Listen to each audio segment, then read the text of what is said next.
Questions అన్నింటి కూడా రెండింటిని మేనేజ్ చేయాల్సి వస్తుంది. ఒకటి time management, second paper management. So time management అంటే మొత్తం టోటల్ క్వశ్చన్స్ని మనం ఇన్ టైంలో 3 అవర్స్లో రాసేయాలి. సో 3 అవర్స్లో రాయగలుగుతాం ఎక్కువ అనుకుంటారు, కానీ ప్రాబ్లం ఎక్కడ వస్తుందంటే కొన్ని ఆన్సర్స్ మనకు వచ్చిన ఆన్సర్స్ని ఎక్కువ టైం స్పెండ్ చేస్తూ ఉంటాం అనమాట. సో యావరేజ్గా ప్రతి ఒక్క క్వశ్చన్కి ఎన్ని మినిట్స్ కావాలి, ఒక సెక్షన్కి ఎన్ని మినిట్స్ కావాలి, అలాగే ఎన్ని పేపర్స్లో ఎన్ని కంప్లీట్ చేయాలి అనేది నేను కంప్లీట్గా ఈ వీడియోలో చెప్పబోతున్నాను. వీడియోని కంప్లీట్గా చూడడానికి అయితే ట్రై చేయండి. అలాగే ఫస్ట్ టైం వచ్చిన యూజర్స్ మన ఛానల్ సబ్స్క్రైబ్ చేసుకుని పక్కన బెల్ ఐకాన్ ప్రెస్ చేసి ఆల్ అనే ఆప్షన్ సెలెక్ట్ చేసుకుంటే ఇలాంటి వీడియోస్ అన్నీ కూడా మీకు నోటిఫికేషన్లో వస్తాయి. అలాగే డిస్క్రిప్షన్లో టెలిగ్రామ్ ఛానల్ లింక్ కూడా ఇచ్చాను, అది కూడా ఫాలో అవ్వండి. Intermediate and 10th class related updates ఏదన్నా కూడా దాంట్లో వస్తుంటాయి. అలాగే మనబడి మొబైల్ యాప్ లింక్ కూడా ఇవ్వడం జరిగింది. సో యాప్ ద్వారా యాప్ డౌన్లోడ్ చేసుకుంటే రిజల్ట్స్ అన్నీ కూడా మీకు ఫాస్ట్గా యాప్లో వచ్చేస్తాయి అనమాట. ఫైన్ స్టూడెంట్స్, ముందుగా అయితే మనము టైం మేనేజ్మెంట్ చూద్దాం, పేపర్ మేనేజ్మెంట్, లాస్ట్లో టిప్స్ చూద్దాం. సో టైం మేనేజ్మెంట్ చూద్దాము. సెక్షన్ ఏ, మొత్తం టోటల్ సెక్షన్ ఏ మీరు వితిన్ 1 అవర్లో కంప్లీట్ చేసేయాలి. అంటే టోటల్గా 3 అవర్స్లో. సెక్షన్ ఏ వచ్చి మనకు 1 అవర్లో, సెక్షన్ బి వచ్చి 45 మినిట్స్లో, సెక్షన్ సి వచ్చి 45 మినిట్స్ టు 1 అవర్లో చేయాలి. ఒక 15 మినిట్స్ టు 30 మినిట్స్ మనం ఒక బఫర్ టైం పెట్టుకుంటాము. ఈ 15 మినిట్స్ అండ్ ఏదైతే ఆ బఫర్ టైం ఉందో ఆ బఫర్ టైంలో మీరు చేయాల్సిన రివిజన్ అనేది ఖచ్చితంగా చేయాలి. మొత్తం రివైజ్ చేయాలి పేపర్ని అంతా. మీరు రాసింది మళ్ళీ ఒకసారి ఓవరాల్గా చెక్ చేసుకోవాలి. చెక్ చేసుకుని నేను రాసింది కరెక్టా కాదా అని చూసుకోవాల్సి ఉంటుందన్నమాట.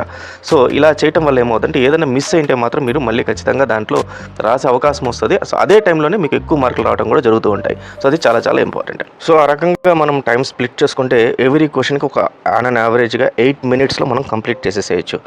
సో ఇది టైం మేనేజ్మెంట్. అండ్ పేపర్ మేనేజ్మెంట్కి మీకు టోటల్గా 24 లీఫ్లెట్స్ ఉంటాయి మొత్తం టోటల్గా పేపర్లో. ఆ పేపర్లో 24 పేజెస్ని కూడా మీరు బైఫర్కేట్ చేసుకోవాలి.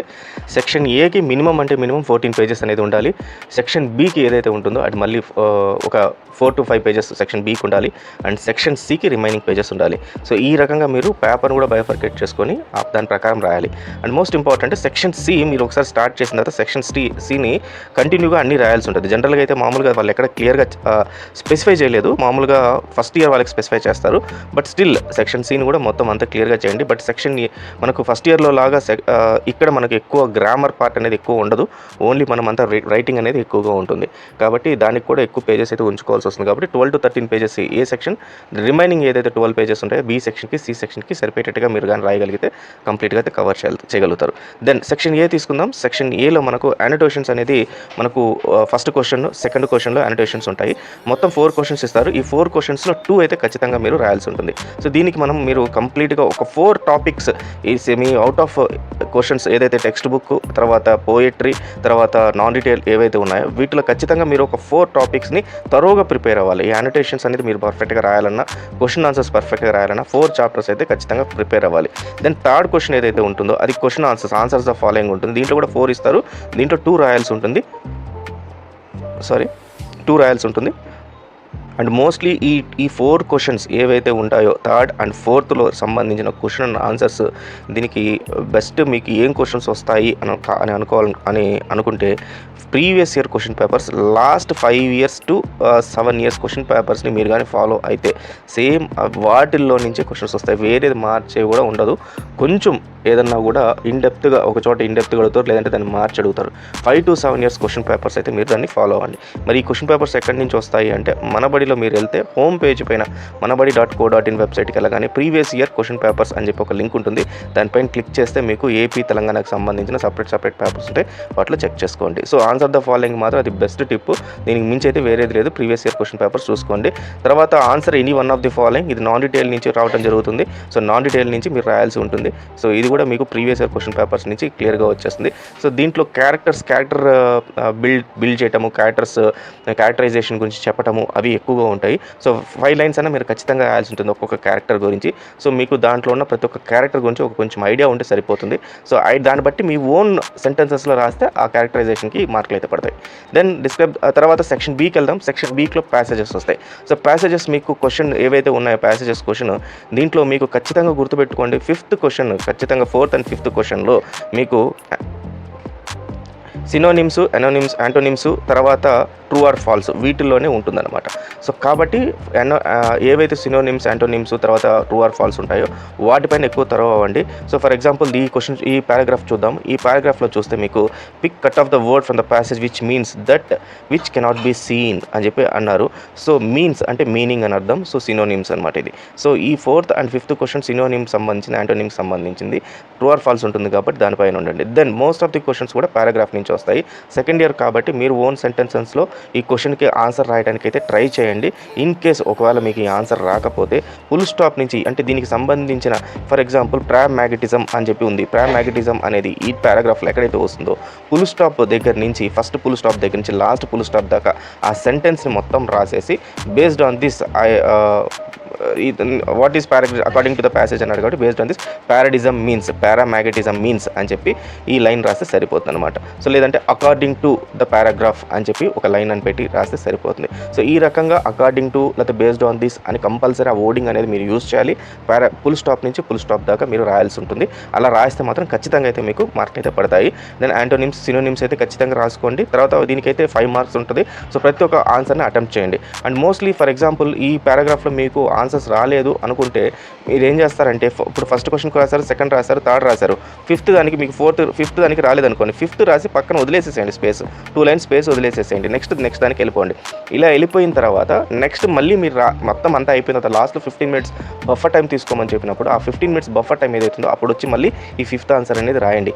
ఇది మీరు 5 అని పెట్టి ఇక్కడ బ్లాంక్ అనేది వదలకపోతే మీరు ఏం ఆన్సర్ రాయలేదో మీకు గుర్తుండకపోవచ్చు. మీరు క్వశ్చన్ పేపర్ పైన మీరు పెట్టుకున్నప్పటికీ ఇలా బ్లాంక్ వదిలేయటం వల్ల ఏమవుతుందంటే మీకు మార్కులు అయితే రాదు. ఏదో ఒకటి అటెంప్ట్ చేయండి. సో ఇన్విజిలేటర్ ఒకవేళ 4 క్వశ్చన్స్ కరెక్ట్ ఉంటే 5th క్వశ్చన్ కూడా ఈజీగా కరెక్ట్ చేసే అవకాశాలు అయితే మనకు ఎక్కువ ఉంటాయన్నమాట. This is about all the paragraphs అండి. తర్వాత అడ్వర్టైజ్మెంట్ అనేది ఒకటి ఇస్తారు, దాని గురించి మీరు ఆ క్వశ్చన్స్ ఇస్తారు, క్వశ్చన్స్ అయితే రాయాల్సి వస్తుంది. ఇది చాలా ఈ పారాగ్రాఫ్స్ అండ్ అడ్వర్టైజ్మెంట్స్ మీకు హైయెస్ట్ స్కోరింగ్ ఉంటుంది. సో వీటిలో ఎలా స్కోర్ చేయాలో చూద్దాం ఒకసారి. అడ్వర్టైజ్మెంట్స్ మీరు చేసేటప్పుడు కొన్ని ఇంపార్టెంట్ పాయింట్స్ ఇక్కడ తీసుకోండి. ఇక్కడ ఇంపార్టెంట్ పాయింట్స్ ఎట్లా చేయాలంటే, ఏదైతే బోల్డ్ ఉంటుందో ఆ బోల్డ్ ఉన్న లెటర్ కానీ లేకపోతే దాని వెనకాల బ్యాక్గ్రౌండ్ ఏదైనా ఇమేజ్ ఉంటే ఆ ఇమేజ్ కానీ అది ఇంపార్టెంట్గా చూసుకోవాలి. తర్వాత ఈ ఇమేజ్ ఏదైతే ఉందో ఈ ఇమేజ్ దేనికి సంబంధించి చూడాలి. దెన్ మోస్ట్లీ ఈ అడ్వర్టైజ్మెంట్ ఇచ్చిన కంపెనీ పేరు చూడాలి. తర్వాత ఈ అడ్వర్టైజ్మెంట్ తర్వాత దాని బ్యాక్గ్రౌండ్ ఇందాక చెప్పినట్టుగా ఏదైనా ఉంటే దాన్ని చూడాలి. తర్వాత బెనిఫిట్స్, ఫీచర్స్ అయితే చూడాలి. సో ఇలా మొత్తం చూసేసి what is the advertisement about అని చెప్పేసి అడుగుతారు. సో ఈ అడ్వర్టైజ్మెంట్ గురించి చదివిన తర్వాత ఆ అడ్వర్టైజ్మెంట్ మీకు దాని గురించి అర్థమవుతుంది కాబట్టి దాని గురించి చెప్పండి. అండ్ మోస్ట్లీ దానికి సంబంధించిన స్లోగన్ కానీ ఏదన్నా కానీ మనకు కింద ఇవ్వడం జరుగుతుంది. ఆ స్లోగన్ రాయడానికి అయితే ట్రై చేయండి. వాళ్ళ ప్రోడక్ట్ ఏదైనా ఉంటే దీనిపైన మనకు లేదు, మామూలుగా ఇంకేదైనా ప్రోడక్ట్ ఉందంటే ఆ ప్రోడక్ట్ సంబంధించిన స్లోగన్ ఉంటుంది. ఆ స్లోగన్ ఖచ్చితంగా పంచ్ లైన్ గురించి ఖచ్చితంగా రాయండి.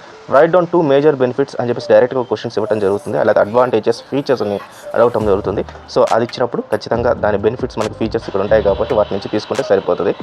సో ఈ రకంగా మనకు అన్ని క్వశ్చన్స్ అన్ని అయితే మనం ఈజీగా అయితే ఆన్సర్ చేయొచ్చు. దాన్ని బట్టి ఎక్కువ టైం అయితే స్పెండ్ చేయకండి. హార్డ్లీ 5 to 7 minutes స్పెండ్ చేయండి.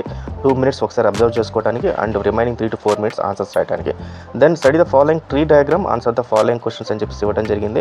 సో మనకి ఏంటి ట్రీ డయాగ్రామ్ ఇస్తారు, ఆ ట్రీ డయాగ్రామ్ని చూసి దాని నుంచి మీరు ఇచ్చుకోవాలి. ఇది నాట్ ఓన్లీ ట్రీ డయాగ్రామ్, ఇక్కడ మీకు బార్ చార్ట్స్ లాగా ఇస్తారు, లేకపోతే గ్రాఫ్స్ ఇస్తారు. సో వాటికి సంబంధించింది రాయాల్సి ఉంటుందన్నమాట.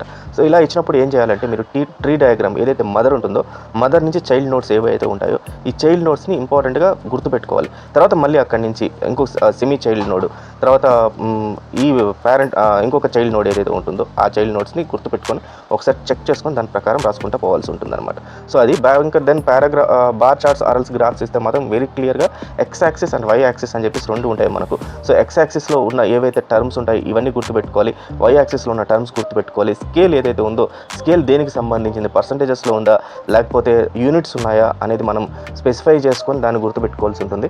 దాని ప్రకారం రాయాల్సి ఉంటుంది. అండ్ మోస్ట్లీ ఇక్కడ మీకు బ్లాక్ అండ్ వైట్ పేపర్ ఇస్తారు. So black and white graphs అనేది కలర్ అనేది మీకు అర్థం కాకపోవచ్చు, కాస్త కొంచెం స్పెసిఫికల్గా కొంచెం కీన్గా అబ్జర్వ్ చేస్తే ఆ కలర్లో డిఫరెన్స్ అనేది మీకు కనబడుతుంది. దాని ప్రకారం దాని ఆన్సర్ అయితే చేసుకోవచ్చు అనమాట. This is all about section B. So paragraph questions, తర్వాత మీకు అడ్వర్టైజ్మెంట్, తర్వాత దెన్ ఈ బార్గ్రాఫ్ కానీ లేకపోతే మనకు ఇలా ఫ్లో డయాగ్రామ్స్ కానీ ఇవ్వడం జరుగుతుంది. దాని ప్రకారం చేసుకుంటే సరిపోద్ది. దెన్ సెక్షన్ సెక్షన్ సి కిందకి వస్తే మాత్రం లెటర్ రాయాల్సి ఉంటుంది. Right a letter to your father requesting him to allow you and educational tour with your friends. Right a letter to your sub inspector of police.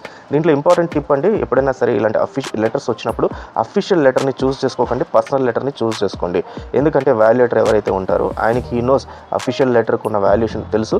Plus అఫీషియల్గా మీరు address చేసేటప్పుడు ఒక్కొక్కరికి ఒక్కొక్కలాగా అడ్రస్ చేయాల్సి ఉంటుంది. లైక్ మీ టీచర్స్కి ఒకలాగా అడ్రస్ చేయాల్సి వస్తుంది, గవర్నమెంట్ అఫీషియల్స్కి ఒకలాగా, ఒక ఎడిటోరియల్ టీమ్కి ఒకలాగా మీరు అడ్రస్ చేయాల్సి ఉంటుంది. కాబట్టి ఈ అడ్రస్ చేయడం మీకు కొంచెం ఇబ్బందిగా ఉంటుంది. కాబట్టి అందట్టు ఎవరైతే వాల్యుయేట్ చేస్తుంటారో వాళ్ళకైతే ఇవన్నీ వీటి గురించి అయితే ఐడియా ఉంటుంది. కాబట్టి వాళ్ళు క్లియర్గా దాన్ని మీరు చేసిన దాంట్లో తప్పులు ఈజీగా కనుక్కుంటారు. బట్ పర్సనల్ లెటర్కి వచ్చేసరికి అయితే పర్సనల్ లెటర్ అనేది వెరీ కామన్. కాబట్టి దీంట్లో అయితే తప్పులు ఎత్తుక్కోవడం చాలా కష్టం. కాబట్టి పర్సనల్ లెటర్ని ఎక్కువ చూస్ చేసుకోండి. Then as per recent valuation terms ప్రకారము మీకు ఏదైతే గ్రామర్ తర్వాత ఏదైతే పంచువేషన్ ఉంటుందో వాటికి ఎక్కువ మార్క్ అంటే ఎక్కువ చూడరు, ఇన్డెప్త్గా చూడరు. అట్లని చెప్పి అన్నీ వదిలేయకండి. ఫుల్ స్టాప్లు, కామాలు, ఇన్వర్టెడ్ కామాస్ అయితే పెట్టండి. దెన్ కంపల్సరీ సబ్జెక్ట్ అయితే రాయండి.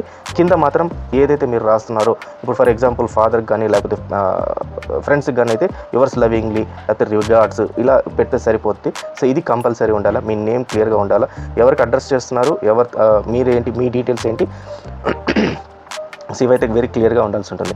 Then this is about the letter writing. Then withdrawing money from an ATM. So దీంట్లో మీకు ఒక 5 to 6 టాపిక్స్ ఉన్నాయి. ఈ టాపిక్స్ చెప్తాను, ఈ టాపిక్స్లో నుంచి ఏదో ఒక క్వశ్చన్ అయితే వస్తుంది. సో ఈ డిస్క్రైబింగ్ ప్రాసెస్లో మనకు ఏదైతే ఇక్కడ మనీ ఫ్రమ్ ఏటీఎం అన్నారు కదా, సో వీటిలో ఒక 5 to 6 టాపిక్స్. ఫస్ట్ వచ్చేసి ఇది చూడండి, విత్డ్రాయింగ్ మనీ ఫ్రమ్ ఏటీఎం అనేది లేదా driving licence, getting a driving licence అనే ప్రాసెస్. తర్వాత డైలీ రొటీన్ అనేది ఇంకొక ప్రాసెస్, దాని గురించి అడుగుతారు. తర్వాత మేకింగ్ స్ప్రౌట్స్ కానీ లేకపోతే మేకింగ్ టీ కానీ, స్ప్రౌట్స్ కానీ టీ కానీ. సో దీని గురించి అడుగుతారు, స్ప్రౌట్స్ ఎలా తయారు చేయాలి, టీ ఎలా తయారు చేయాలని. లేదా దీంట్లోనే ఇంకా ఎక్స్టెన్షన్గా చూసుకుంటే ఫ్రైడ్ రైస్ ఎలా చేయాలి, తర్వాత టీ ఎలా జ్యూస్ ఎలా చేయాలి అనేది. తర్వాత పేయింగ్ ఎలక్ట్రిసిటీ బిల్ ఎలా చేయాలి. తర్వాత పేయింగ్ ప్రాపర్టీ ట్యాక్స్ ఎలా చేయాలి. లేదంటే ఒక్క క్వశ్చన్ నేను ఈ మధ్యలో చూసింది ఏంటంటే how to deposit cash deposit in a bank అని చెప్పేసి అడిగారు. మామూలుగా క్యాష్ డిపాజిట్ స్లిప్స్ కింద ఉంటుంది మీకు. సో మామూలుగా ఆ క్వశ్చన్ ఇస్తారు, బట్ స్టిల్ దాని ఎంటైర్ ప్రాసెస్ అయితే అడిగే ఛాన్సెస్ అయితే ఉన్నాయి. ఈ 5 to 6 టాపిక్స్ పైన త్వరగా అయితే సరిపోతుంది అనమాట. సో అది మామూలుగా డిస్క్రైబింగ్ ప్రాసెస్ గురించి. దెన్ కరికులం వైటే మాత్రం కొంచెం దీంట్లో చిన్న టిప్స్ యూజ్ చేసుకోండి. సో కరికులం వైటేలో ఇక్కడ ఏం చేశారంటే ఇక్కడ వాళ్ళ ఏజ్, క్వాలిఫికేషన్, తర్వాత ఎవరికి అప్లై చేస్తున్నాము, దేని గురించి అప్లై చేస్తున్నాము అనేది ఇంపార్టెంట్. ఫర్ ఎగ్జాంపుల్ ఇక్కడ చూస్తే Suman Karthik, age 28 years, MA English BEd, good communication and problem solving, MA from SV university. So Tirupati 72% అతనికి వచ్చిన అన్నీ వచ్చాయి. తర్వాత in English set base of Ongole. So curriculum vitae మీకు కాలేజ్లో చెప్పుకుంటారు ఎలా చేయాలని చెప్పేసి. చిన్న టిప్ ఇక్కడ, అని ఏజ్ అయితే ఎంతైతే ఉందో ఆ ఏజ్ తగ్గట్టుగా మీ డేట్ ఆఫ్ బర్త్ ఖచ్చితంగా ఇది పెట్టాలి. సో ఇది చాలా చాలా ఇంపార్టెంట్. సో ఎవరైతే వాల్యుయేటర్ ఉంటారో ఇది చూస్తారనమాట. ప్లస్ వాళ్ళ ఏదైతే మేజర్ క్వాలిఫికేషన్ ఉంటుందో అది చూస్తారనమాట. సో మేజర్ క్వాలిఫికేషన్ ప్రకారం చూడాలి. సో ఈయన 28 years అంటే యాజ్ ఆఫ్ 2024 ఈజ్ 28 years. కాబట్టి అతని డేట్ ఆఫ్ బర్త్ ఎప్పుడు ఉంటుంది, ఏ ఇయర్లో ఉంటుంది అనేది మీరు ప్రీవియస్గా చెక్ చేసుకుంటే వెళ్ళాలన్నమాట. సో ఫర్ ఎగ్జాంపుల్ ఇంటర్కి వచ్చేసరికి మనకు 17 years ఉంటుంది, 17 to 18 years ఉంటుంది. సో తర్వాత అతను ఏంటి, ఎంఏ ఇంగ్లీష్ అంటే పోస్ట్ గ్రాడ్యుయేట్. సో డిగ్రీ చేయడానికి +3 years ఉంటుంది.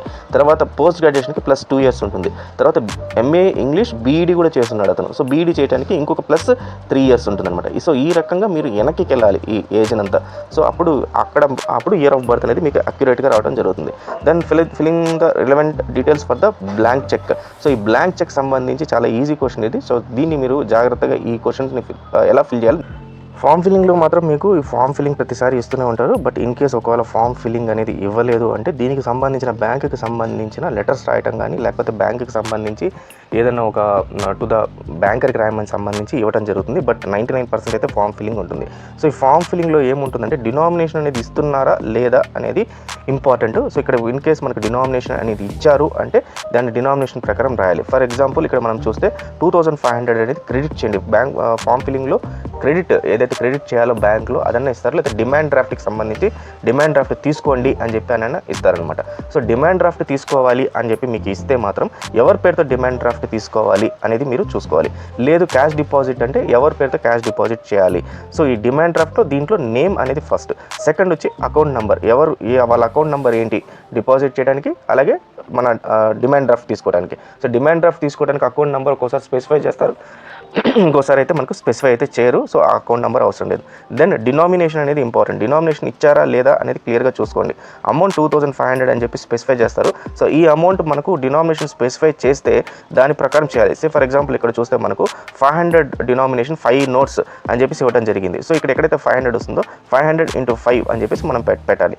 లేదు వాళ్ళు డినామినేషన్ అనేది ఇవ్వలేదు, మనకు నోట్స్ అనేది ఇన్ని ఉన్నాయని ఇవ్వలేదు అనుకోండి, అప్పుడు మనం ఆ నోట్స్ మీ ఇష్టం వచ్చినట్టుగా మీరు చేసుకోవచ్చు. అయితే 500 కానీ 100 కానీ మనకి ఏదైతే ఇన్ ఎగ్జిస్టెన్స్లో ఉన్నాయో వాటిని చేసుకుంటే సరిపోతుంది. సో ఓవరాల్గా అయితే మాత్రం బ్యాంక్ ఫామ్ ఫిల్లింగ్ అనేది చాలా ఈజీ. దీనికైతే చాయిస్ ఉండదు. ఖచ్చితంగా ఈ రకంగా చేస్తే మాత్రం మనకు ఫుల్ మార్క్స్ అయితే పడిపోద్ది. తర్వాత then imagine you are a customer having gone to Big C to buy a new mobile phone, construct a dialogue. So dialogues అనేది రాయాల్సి ఉంటుంది, డైలాగ్ బాక్స్ అనేది ఉంటుంది. సో ఈ డైలాగ్ బాక్స్లో మీకు ఇందాక చెప్పినట్టు లెటర్ రైటింగ్లో ఏదైతే మీరు పర్సనల్గా తీసుకోమన్నానో అలాగే డైలాగ్ రైటింగ్లో కూడా మీరు పర్సనల్దే తీసుకోండి. ఎటువంటి పరిస్థితుల్లో అఫీషియల్ది తీసుకోకండి. సో వీళ్ళు ఒక షాప్ కీపర్కి మీకు మధ్యలో ఉన్నది రాయమన్నారు. So this is becomes a personal. తర్వాత construct dialogue between librarian and student అని చెప్పేసి అన్నారు. సో ఇక్కడికి వచ్చేసరికి కొంచెం అఫీషియల్, అంటే వాల్యుయేటర్కి ఈ ప్రాసెస్ తెలుసు, ఈ ప్రాసెస్ కూడా తెలుసు, కానీ ఇక్కడ మీ ఇష్టం, మీరు ఎట్లా మాట్లాడతారు అనేది మీ ఇష్టం. కానీ ఒక లైబ్రరీ దగ్గర మాట్లాడేటప్పుడు కొన్ని స్పెసిఫిక్ టర్మినాలజీ, కొన్ని స్పెసిఫిక్ వర్డ్స్ అండ్ ఇవి యూజ్ చేయాల్సి ఉంటుంది అనమాట. అది మీకు సరిగ్గా తెలియదు. సో ఆయన ఆ ఇంటెన్షన్లోనే, ఆ పర్స్పెక్టివ్లోనే మీకు అది వాల్యుయేట్ చేస్తుంటాడు. కాబట్టి సో ఈ లైబ్రేరియన్ అనేది ఈ పార్ట్ అయితే ఉందో ఇట్లాంటి అఫీషియల్వి తీసుకోకుండా పర్సనల్ అయితే తీసుకోండి. దెన్ ఫైనల్గా read the following passage and make notes అనేది చెప్పారు. సో మేక్ నోట్స్ అనేది మీరు ఆల్రెడీ ప్రాక్టీస్ చేస్తుంటారు కాబట్టి సేమ్ అదే రకంగా ఉంటుంది. తర్వాత కాలమ్ ఏ అండ్ కాలమ్ బికి సంబంధించిన మీనింగ్స్ ఏవైతే ఉంటాయో వాటిని మీరు చేయాలి. సో ఈ కాలమ్ ఏ కాలమ్ బికి సంబంధించి మీనింగ్స్ ఏదైతే, ఫర్ ఎగ్జాంపుల్ మీకు దీంట్లో కొన్ని టర్మినాలజీస్ ఉంటాయి. ఫర్ ఎగ్జాంపుల్ ఆంథ్రోపాయిడ్, తర్వాత కొరియోగ్రఫీ, లేకపోతే ఇలా ఉంటాయి అనమాట. దీంట్లో మీకు 50-50 కొన్ని టర్మినాలజీకి అయితే బాగా తెలుసు, కొన్ని టర్మినాలజీ సరిగ్గా తెలియదు. తెలియని టర్మినాలజీ ఏదైతే ఉందో దాన్ని ఫస్ట్ వదిలేసేసండి, దాన్ని రాయబాకండి. తెలిసిన టర్మినాలజీ ఏదైతే ఉంటుందో ఆ టర్మినాలజీ గురించి రాసుకోండి. సే ఫర్ ఎగ్జాంపుల్ కొరియోగ్రఫీ అని ఉందనుకోండి. కొరియోగ్రఫీ అంటే మనకి డ్యాన్స్కి సంబంధించింది కాబట్టి ఇది అనమాట. సో మనకి బి అనేది అయిపోయింది. సో నెక్స్ట్ ఉన్న చాయిసెస్ ఏంటి, మనకు ఆ చాయిసెస్ అనేది చెక్ చేసుకోండి. సో మోస్ట్లీ వర్డ్ ఏదైతే ఉంటుందో అది మనకు ఆపోజిట్ మీనింగ్ వస్తుందా లేకపోతే ఈక్వల్ మీనింగ్ వస్తుందా అనేది చూసుకోండి. సే ఫర్ ఎగ్జాంపుల్ డైవర్ట్ అంటే అది ఒక ఆపోజిట్ మీనింగ్. సో దీనికి డైవర్ట్కి ఏంటి, టర్న్ బ్యాక్. సో ఈ రకంగా ఆ వర్డ్ని ఆలోచించుకొని అది మనకు సేమ్ మీనింగ్ వస్తుందో ఆపోజిట్ మీనింగ్ వస్తుందో అని చెక్ చేసుకొని దాని దగ్గరగా చేసుకుంటే సరిపోద్ది. తర్వాత mark the stress for any 5 of the following words అని చెప్పేసి ఇవ్వడం జరుగుతుంది. సో దీంట్లో ఏదైతే ఉన్నాయో ఆ 5 వర్డ్స్ని మీరు ఇక్కడ చూస్ చేసుకోవాల్సి ఉంటుంది అనమాట. సో ఓవరాల్గా అయితే మీకు సెక్షన్ సి అనేది సెకండ్ ఇయర్ వాళ్ళకి చాలా ఈజీగానే ఉంటుంది. సో ఇది జస్ట్ ప్రాక్టీస్ లేకపోయినా మీకు ఇంగ్లీష్ పైన కొంచెం నాలెడ్జ్ ఉన్నా లేకపోతే రాసే దానేమంటారు చదివే కానీ లేకపోతే దానిపైన ఇన్డెప్త్ నాలెడ్జ్ ఉంటే ఈజీగా సెక్షన్ సి అయితే చేయగలుగుతారు. బట్ సెక్షన్ ఏ మాత్రం ఖచ్చితంగా మీరు 4 లెసన్స్ అయితే పర్ఫెక్ట్